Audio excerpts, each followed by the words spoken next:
उत्तर प्रदेश के प्रयागराज में आस्था का सबसे बड़ा मेला लगने जा रहा है। संगम नगरी में महाकुंभ 2025 के भव्य आयोजन की तैयारियां चल रही हैं। श्रद्धालुओं की सुविधाओं को ध्यान में रखते हुए सरकार हर संभव प्रयास करने में जुटी हुई है। कुंभ के आयोजन को भव्य और दिव्य बनाने में प्रशासन और सरकार कई कार्य कर रही है। इस बीच पीएम मोदी ने प्रयागराज पहुंचकर विश्व के सबसे बड़े सांस्कृतिक समागम के रूप में महाकुंभ की सफलता के लिए कुंभ कलश का पूजन किया। इस दौरान पीएम मोदी ने 600 करोड़ से अधिक के विकास कार्यों का उद्घाटन किया। हालांकि महाकुंभ शुरू होने में अभी 1 महीने का समय शेष है। उधर उत्तर प्रदेश के मुख्यमंत्री योगी आदित्यनाथ प्रयागराज में महाकुंभ की तैयारियों में जुटे हुए हैं और खुद ही तैयारियों की मॉनिटरिंग कर रहे हैं। 45 दिनों तक चलने वाले महाकुंभ पर देखिए हमारी ये खास पेशकश।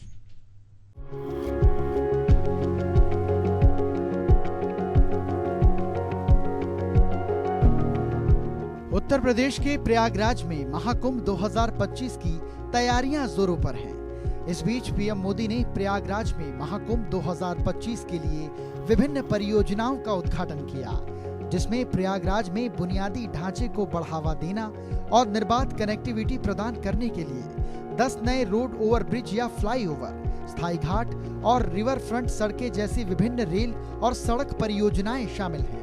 प्रयागराज पहुंचते ही सबसे पहले उन्होंने संगम को प्रणाम किया। इसके बाद सफाई कर्मचारियों का अभिनंदन किया। वहीं कार्यक्रम के दौरान पीएम मोदी ने कहा कि ये महाकुंभ एकता का महाकुंभ है, जो दुनिया को संदेश देगा। महाकुंभ हजारों वर्षों से चली आ रही हमारे देश की सांस्कृतिक, आध्यात्मिक यात्रा और पुण्य जीवंत का प्रतीक है। ये एक ऐसा आयोजन है जहां हर बार धर्म, ज्ञान और भक्ति और कला का दिव्य समागम होता है। गांव, कस्बों, शहरों से लोग प्रयागराज की ओर निकल पड़ते हैं। सामूहिकता की ऐसी शक्ति, ऐसा समागम शायद ही कहीं और देखने को मिले। यहाँ आकर संत, महंत, ऋषि मुनि, ज्ञानी विद्वान, सामान्य मानव सब एक हो जाते हैं। सब एक साथ त्रिवेणी में डुबकी लगाते हैं। पिछले कुंभ में भी मुझे संगम में स्नान करने का सौभाग्य मिला था और आज इस कुंभ के आरंभ से पहले मैं एक बार फिर मां गंगा के चरणों में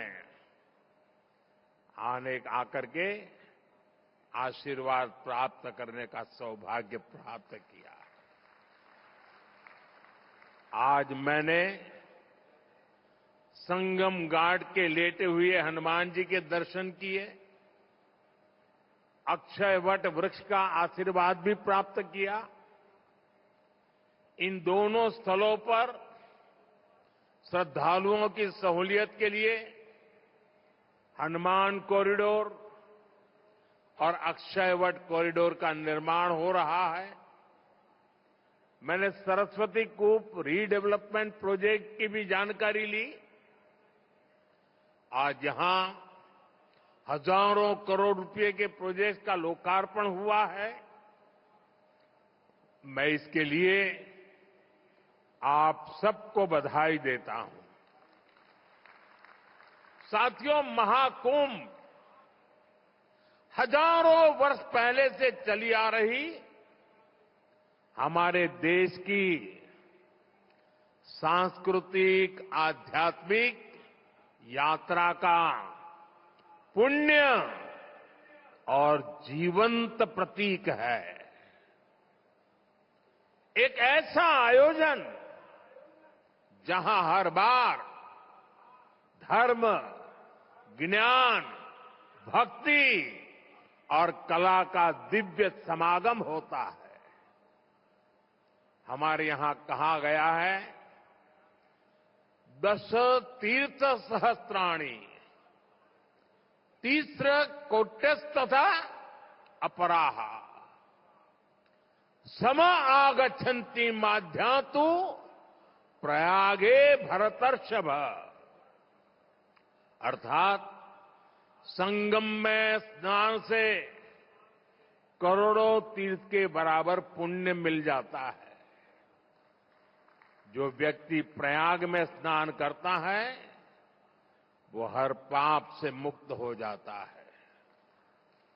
राजा महाराजाओं का दौर हो या फिर सैकड़ों वर्षों की गुलामी का कालखंड, आस्था का ये प्रवाह कभी नहीं रुका। इसकी एक बड़ी वजह यह रही है कि कुंभ का कारक कोई बाह्य शक्ति नहीं है। किसी बाहरी व्यवस्था के बजाय कुंभ मनुष्य के अंतर मन की चेतना का नाम है। प्रयागराज में दिन रात चल रही तैयारियों के बीच प्रधानमंत्री मोदी का वहां जाना, वहां की तमाम चीजों को समझना अपने आप में बेहद कुछ खास बनाता है। इसके साथ ही महाकुंभ के मंच से उन्होंने वसुधैव कुटुंबकम का संदेश दिया, इसकी भी लोग जमकर तारीफ कर रहे हैं। Bureau report, Asian news. Uttar Pradesh के प्रयागराज में महाकुंभ 2025 की तैयारियां जोरों पर हैं। इस बार महाकुंभ में बहुत सी नई चीजें देखने को मिलेंगे। श्रद्धालुओं को इस बार महाकुंभ में 12 ज्योतिर्लिंग के दर्शन भी हो सकेंगे।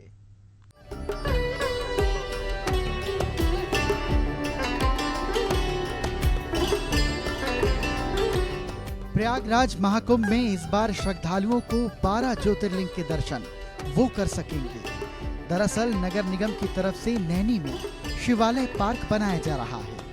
12 ज्योतिर्लिंग भगवान शिव के प्रमुख और पवित्र स्थानों को दर्शाते हैं। इनके दर्शन से हर शिव भक्त का सपना साकार होता है। उत्तर प्रदेश, गुजरात, आंध्र प्रदेश, मध्य प्रदेश, उत्तराखंड, महाराष्ट्र, तमिलनाडु, झारखंड में स्थित अलग अलग ज्योतिर्लिंग के दर्शन करना आसान नहीं है, लेकिन अब प्रयागराज में ही 12 ज्योतिर्लिंग के दर्शन श्रद्धालुओं को हो सकेंगे। करीब 18 करोड़ की लागत से 11 एकड़ में नगर निगम की ओर से शिवालय पार्क तैयार किया जा रहा है, जहां 12 ज्योतिर्लिंग समेत 21 मंदिरों के दर्शन होंगे। इसके अलावा नंदी की भी विशालकाय प्रतिमा बनाई गई है। यहाँ संगम किनारे अरैल घाट पर भारत के नक्शे में एक ऐसा शिवालय पार्क तैयार किया गया है, जहाँ सभी 12 ज्योतिर्लिंग के दर्शन की मनोकामना पूरी होगी। इसके साथ बहुत कुछ ऐसा होगा जिसे देखने के लिए आप बार बार यहाँ आएंगे। खास बात यह है कि इस पार्क का निर्माण लोहे के टूटे फूटे सामान के जरिए किया गया है। 11 एकड़ के इस पार्क में लोहे के सामान से कुल 22 कलाकृतियां तैयार की गई हैं। इन कलाकृतियों के नाम हैं 12 ज्योतिर्लिंग, एक समुद्र मंथन, एक नंदी प्रतिमा, एक शिव त्रिशूल, 7 शिव मंदिर उद्यान, निर्माण कार्य जल निकाय, पार्क और स्मारकों के साथ चारों ओर प्रकाश व्यवस्था, बच्चों का क्षेत्र, restaurant, food court, open air theatre, नाव चलाना और जल गतिविधियां पार्किंग शामिल है। इन तस्वीरों को देखकर लग रहा है इस बार का महाकुंभ दिव्य और भव्य होने वाला है। संगम नगरी प्रयागराज में 2025 महाकुंभ की तैयारियां जोरों शोरों से चल रही है। योगी सरकार की तरफ से तमाम जो प्रयास है वो किए जा रहे हैं। श्रद्धालुओं को बेहतर सुविधा मिल सके, इसके लिए योगी सरकार लगातार काम करती नजर आ रही है। ऐसे में नगर निगम प्रयागराज की तरफ से शिवालय पार्क बनाया गया है। तो ये भारत के तमाम वो जगह है जहां से 12 ज्योतिर्लिंग है, जो दर्शन करने के लिए श्रद्धालु दूर दराज से 12 जगह अलग अलग ज्योतिर्लिंगों का दर्शन करने जाते हैं। तो योगी सरकार की तरफ से श्रद्धालुओं को लुभाने के लिए यहाँ पे जो है 12 ज्योतिर्लिंगों की कृत्य जो कलाएं हैं उसको स्थापित किया जा रहा है। तो योगी सरकार लगातार जो है ये काम करती हुई नजर आ रही है। श्रद्धालुओं को बेहतर सुविधा किस तरीके से दी जाए और श्रद्धालुओं के लिए जो तमाम व्यवस्थाएं हैं, जो आकर्षण के केंद्र की जो कलाकृतियां हैं उसको भी संजोए रखने के लिए लगभग नगर निगम की तरफ से 11 एकड़ में और लगभग 18 करोड़ की लागत से इस शिवालय पार्क को जो है बनाया जा रहा है। तो कहीं ना कहीं जिस तरीके से योगी सरकार की जो मंशा है उस पे जो सनातन धर्म से जुड़ी जो चीजें हैं उसको भी दिखाने में योगी सरकार लगातार कोई कोर कसर नहीं छोड़ना चाहती है। ऐसे में प्रयागराज में जिस तरीके से महाकुंभ का आयोजन हो रहा है तो दिव्य और भव्य बनाने की जो तैयारी है वो लगातार की जा रही है और लगभग 12 साल के बाद ये महाकुंभ का आयोजन हो रहा है। तो लगातार जो लगभग 40 करोड़ से ज्यादा श्रद्धालु आएंगे वो किस तरीके से दर्शन करेंगे, उनके लिए तमाम व्यवस्थाएं जो योगी सरकार की तरफ से वो लगातार की जा रही है। प्रयागराज में एक तरफ जहां श्रद्धालुओं की सुविधाओं को ध्यान में रखते हुए पार्क के साथ अन्य व्यवस्थाएं भी की जा रही हैं, तो वहीं दूसरी तरफ श्रद्धालुओं के स्वास्थ्य के लिए भी सरकार और प्रशासन लगा हुआ है।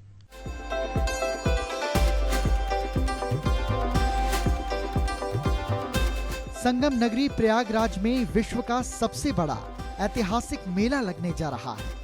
महाकुंभ में रिकॉर्ड संख्या में श्रद्धालुओं के आने की संभावना के चलते इस बार श्रद्धालुओं की स्वास्थ्य सुविधाओं का ध्यान भी रखा जा रहा है। महाकुंभ में करोड़ों श्रद्धालुओं को बेहतर स्वास्थ्य सुविधाएं उपलब्ध कराने के लिए यहां परेड ग्राउंड में 100 बेड का हाईटेक अस्पताल बनाया गया है। ये अस्पताल अत्याधुनिक चिकित्सा सुविधाओं से लैस है। केंद्रीय अस्पताल में आईसीयू वार्ड को एआई कैमरे की निगरानी रखी जा रही है। केंद्रीय अस्पताल में पुरुष, महिला और बच्चों के लिए अलग अलग वार्ड बनाए गए हैं, जिसमें 24 घंटे डॉक्टर और पैरामेडिकल स्टाफ मौजूद रहेंगे। इसमें ओपीडी, प्रसूति कक्ष, आपातकालीन सेवाएं और जांच केंद्र जैसी सुविधाएं उपलब्ध हैं। पिछले दिनों प्रदेश के मुखिया मुख्यमंत्री योगी आदित्यनाथ ने केंद्रीय चिकित्सालय का निरीक्षण किया और चिकित्सा विभाग के अधिकारियों को स्वच्छता को लेकर दिशा निर्देश दिए। सबसे बड़ा ऐतिहासिक मेला लगने जा रहा है। श्रद्धालु जो दूर दराज से आते हैं उनको चोट लगती है, तमाम चीजें हो जाती हैं। इसके लिए शासन की तरफ से एक केंद्रीय चिकित्सालय बनाया गया है। मुख्यमंत्री योगी आदित्यनाथ ने अभी इसका हाल ही में निरीक्षण किया है। इसके बाद ये आधुनिक सुविधाओं से ये जो चिकित्सालय है वो पूरी तरीके से लैस है। तो हमारे साथ बातचीत करने के लिए ज्वाइंट डायरेक्टर विवेक कुमार मिश्रा जी हैं। सर, किस तरीके से इस हॉस्पिटल को बनाया गया है और किन किन सुविधाओं को ये जो श्रद्धालु आएंगे उन तक पहुंचाया जाएगा? ये 100 बेडेड हॉस्पिटल है, 100 बेड का अस्पताल है, जिसमें 45 बेड हमारे पुरुष के हैं, 40 बेड हमारे महिलाओं के हैं, 5 बेड हमारे जो है बच्चों के। हमारे बच्चों के अस्पताल में बच्चों के वार्ड में फोटोथेरेपी तथा ऑक्सीजन की सुविधा है। बाकी पुरुष वार्ड और महिला वार्ड दोनों में हमारे कुछ बेड हैं जो ऑक्सीजन सप्लाइड है। अगर आवश्यकता पड़ी तो उनको ऑक्सीजन दी जा सकती है। बाकी ये 10 बेड का आईसीयू है हमारा। ये आईसीयू हमारा जो है कैंट बोर्ड हॉस्पिटल द्वारा चलाया जा रहा है और इस अस्पताल इस आईसीयू में 10 बेड हैं। सारे बेड विभिन्न नदियों के नाम पे रखे गए हैं इस कंसेप्ट के हिसाब से कि जो ये बेसिकली मेला जो है ये गंगा यमुना के संगम पे ही है और सरस्वती के अदृश्य सरस्वती के, इसीलिए इसको सारे बेडों का नाम जो है नदियों के नाम पे रखा गया है। इस यहाँ पर आपके 10 बेड के आईसीयू, सारे बेड पे मल्टीपैरा मॉनिटर है, ऑक्सीजन सप्लाई है और बाईपैप मशीन तथा ईसीजी मशीन हमारे पास उपलब्ध है। सर, यहाँ कितने डॉक्टरों की टीम यहाँ पर काम करेगी और किस किस तरीके का इलाज इस हॉस्पिटल में किया जाएगा? वही मैं आपसे बता रहा हूँ। यहाँ पे जो हमारे पहली बार हुआ है कि भारत में एक आईसीयू ऐसा बना गया है जिस आईसीयू का जो है क्या कहते हैं एआई बेस्ड कैमरे से मॉनिटरिंग हो रही है। ये आप चारों तरफ देखें, चारों तरफ कैमरे लगे, ये एआई बेस्ड है। इसमें जो हमारे मल्टीपैरा मॉनिटर में जिस समय अगर कोई भी पैरामीटर वो डिप किए जो डेंजर के मार्क के नीचे है तो ये आइए हमारा कैमरा तुरंत जो है 3 जगह बजर बजाएगा। अगर आप न चाहें तो भी देख लें उसको। पहला जो है हमारे एडिशनल डायरेक्टर जो इस मेले के होलसेल इंचार्ज हैं स्वास्थ्य विभाग के। दूसरा जो हमारे कैंट बोर्ड अस्पताल के डायरेक्टर हैं डॉक्टर सिद्धार्थ जो इस यूनिट को देख रहे हैं, हेड कर रहे हैं। और तीसरा मेदांता लखनऊ। ये तीनों जगह बजर बजाएगा और जब तक वो पैरामीटर उसका सुधर नहीं जाएगा तब तक वो बजर बजाता रहेगा। और दूसरी ये सुविधा हमने यहाँ दे रखी है कि हमारे पास टैबलेट में सॉफ्टवेयर, अगर कोई भी पेशेंट किसी भी प्रदेश से किसी भी देश से आता है वो अपनी लैंग्वेज हमसे बात करेगा, लेकिन उसकी लैंग्वेज जो है उसमें ट्रांसलेट होकर हिंदी और इंग्लिश में आ जाएगी। तो वो अपनी बात प्रॉपर रूप से हमसे कह पाएगा, जो उसको दिक्कत है बता पाएगा और हम उसका ट्रीटमेंट प्रॉपर कर पाएंगे। मुख्यमंत्री योगी आदित्यनाथ ने आज केंद्रीय चिकित्सालय का निरीक्षण किया है। इसके बाद तमाम अधिकारियों को दिशा निर्देश दिए हैं, इसको स्वच्छ रखें। तो कहीं ना कहीं ये 100 बेड का अस्पताल है। जो श्रद्धालु देश विदेश से दूर दराज से आएंगे उनको कोई समस्या अगर होती है तो उनको बाहर जाने की जरूरत नहीं है, इस अस्पताल में आ सकते हैं। अपना जो जांच हो जो भी हो सकता है वो इस अस्पताल में पूरी व्यवस्थाएं योगी सरकार की तरफ से की जा चुकी है। किसी भी बड़े आयोजन के लिए सबसे जरूरी होता है कि वहां की सुरक्षा, और अगर बात करें महाकुंभ जैसे महाआयोजन की तो उसके लिए सुरक्षा व्यवस्था भी उच्च स्तर की होनी चाहिए। प्रयागराज में महाकुंभ की सुरक्षा में इस बार एआई तकनीक का प्रयोग किया जा रहा है। देखिए एक खास रिपोर्ट।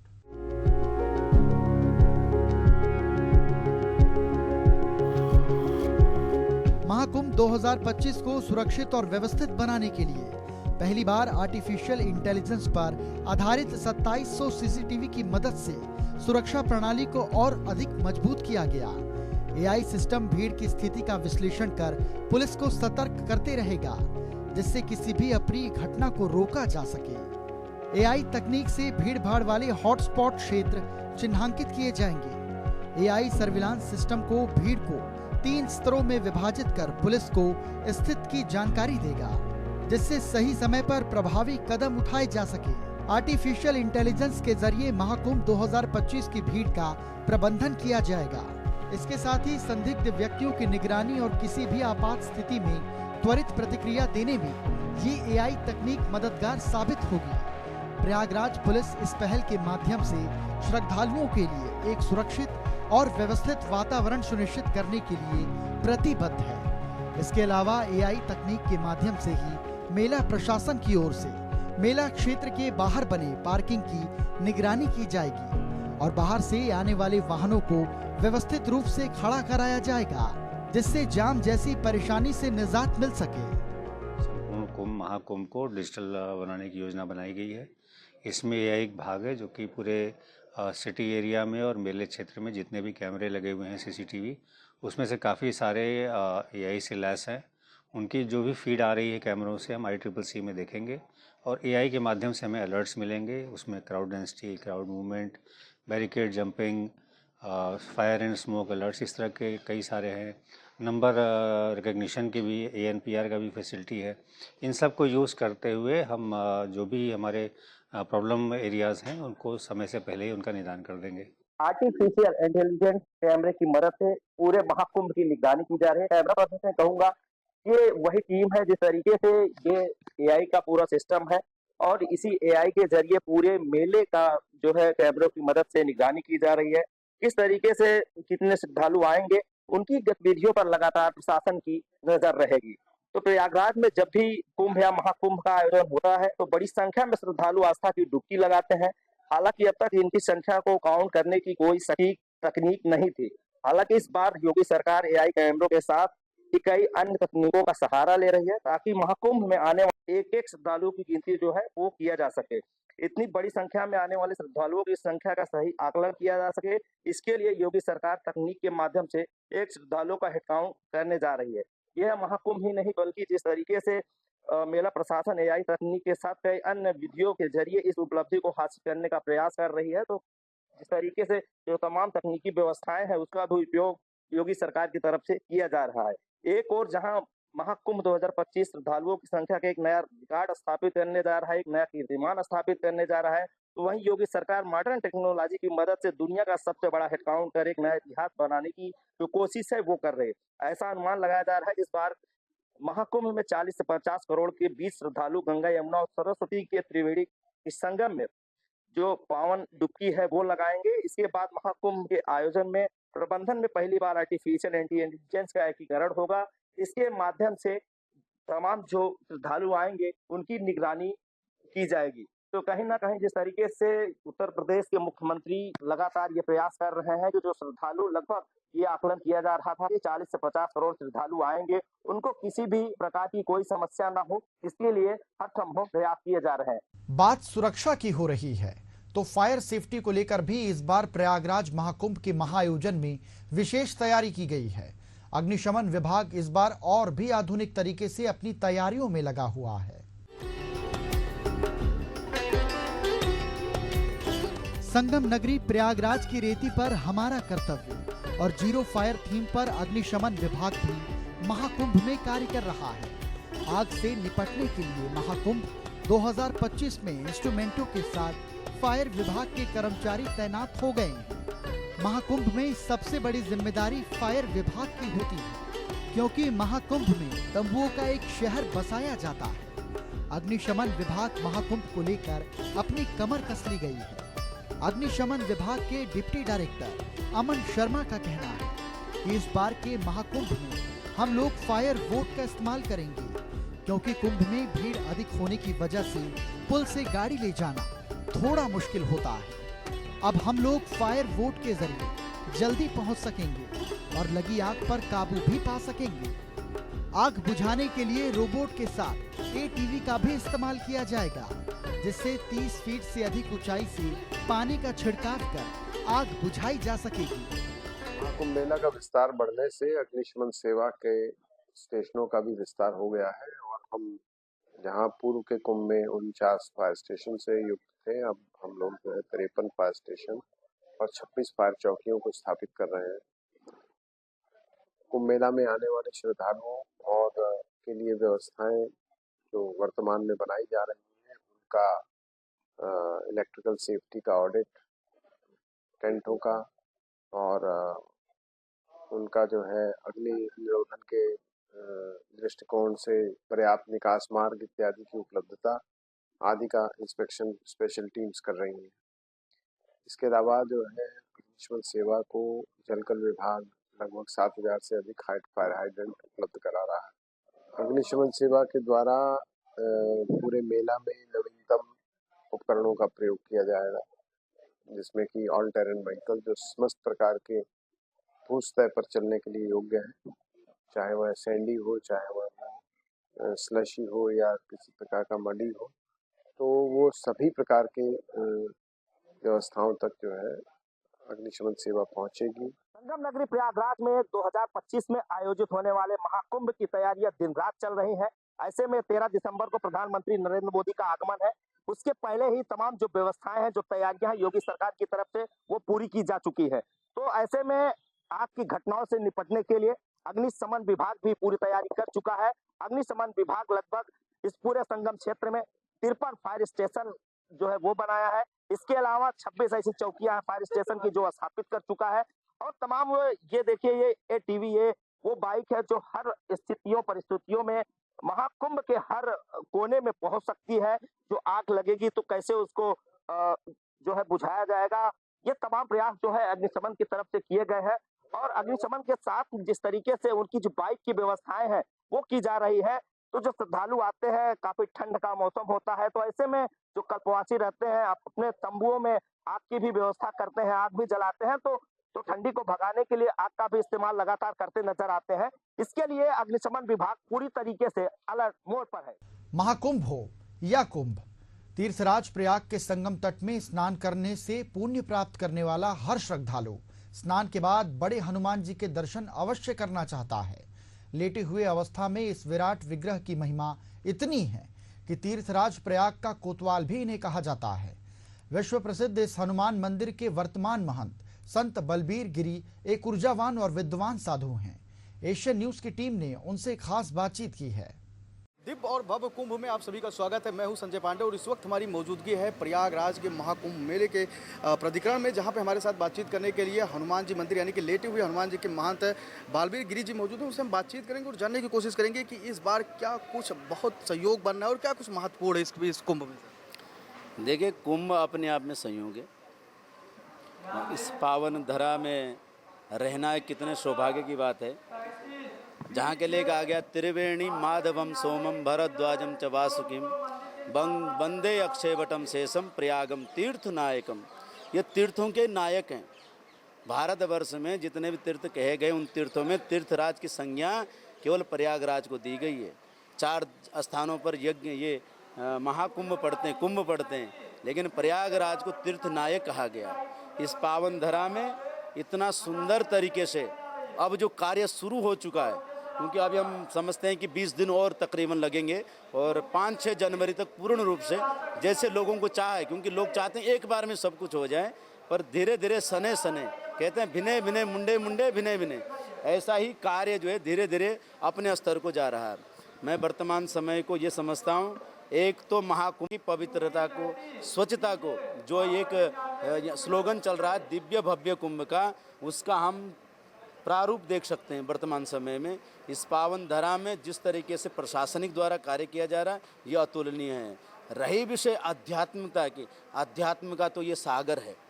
प्रयागराज की पवित्र धरा, जहाँ कोने कोने में आप देखें कहीं प्रवचन चल रहे हैं, कहीं यज्ञ चलेंगे, अनुष्ठान चलेंगे, तो हर तरीके से ये अमृत रूप धारण करने वाला है।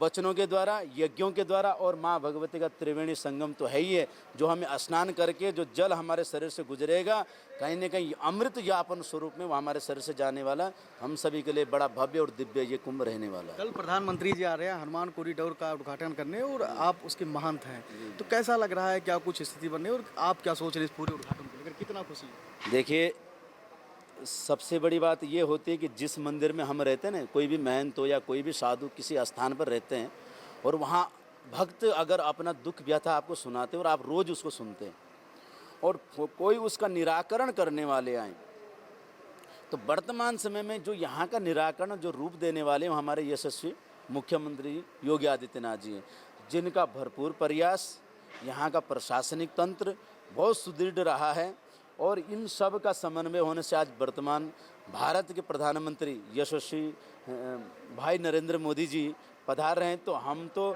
बहुत बहुत साधुवाद और आशीर्वाद उन्हें प्रेषित करते हैं अपनी ओर से और हनुमान जी से प्रार्थना करते हैं कि भारत के धर्म ध्वजा को जैसे हनुमान जी महाराज ने भगवान राम का ध्वज लेकर लंका में कूद गए, ऐसे ही संपूर्ण विश्व में जो वसुदेव कुटुंबकम का नारा लेकर वो चल रहे हैं, ऐसे संपूर्ण विश्व में उस पताका को लहराएं। ऐसे हम अपने हनुमान जी से प्रार्थना करेंगे कि ऐसा आशीर्वाद दें कि ऐसे रूप में वो फैलाते रहें। देश दुनिया से अलग अलग विदेशों से भी लोग आते हैं इस महाकुंभ में आस्था की डुबकी लगाने गंगा जी में, तो कैसे देख रहे हैं, उनको क्या संदेश देंगे आप एक महंत होने की वजह से, और क्या कुछ कहेंगे, क्या कुछ संदेश छिपा है? देखिए, संदेश तो संपूर्ण रूप से छुपा हुआ है। भारतीय अनादि काल से वैदिक संस्कृति चली आ रही, हम शाश्वत धर्म कहते हैं जिसको सनातन शब्द में हम उपयोग करते हैं।